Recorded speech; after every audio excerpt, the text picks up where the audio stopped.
अस्सलाम वालेकुम नाज़रीन, 91 न्यूज़ के साथ मैं हूं आपका मेज़बान हुसैन। लेकिन नाज़रीन, लाहौर के थाना चौक में आज हम इस वक्त मौजूद हैं। एक मुल्ज़म के साथ जो है पुलिस वाले ने जो बर्ताव किया, आइए जानते हैं कि क्या मामला बना इनके साथ। अस्सलाम वालेकुम जी। वालेकुम सलाम। क्या नाम है आपका? ज़ीशान असगर। अच्छा दिशान सर, आप ये बताएं कि जो पुलिस आपको किस केस में लेके आई है? लड़ाई के चक्कर में ले गए। अच्छा, लड़ाई के चक्कर में लेके आई आगे है। उन्होंने चोरी का पर्चा दे दिया। अच्छा, किस चोरी का पर्चा दिया? कौन सी चोरी? 379। अच्छा, आप ये बताएं कि ये आपको चोट लगी हुई है, ये कैसे लगी है? ये संतरी ने फायर चलाया है। अच्छा, क्या नाम है संतरी का? संतरी का नाम का नहीं पता। वारस कौन से थाने का? चूंग का ही है। थाने चूंगा। आगे क्या कहता है उसके बाद? फायर मारा उन्होंने। इधर 3-4 घंटे पड़ा रहा हूँ ट्रीटमेंट के अच्छा। लिए। लेके ही नहीं गए। SHO साहब भी आए हैं, अफसर भी आए हैं, हाँ। देख के तो चले गए हैं।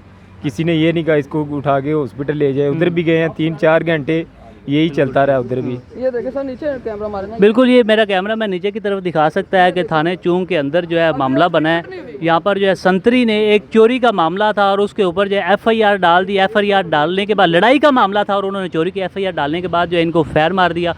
और जैसे कि उन्होंने बताया, और इसके हक़ाइक़ मज़ीद जो है उनसे हम आगाह करेंगे अपने नाज़रीन।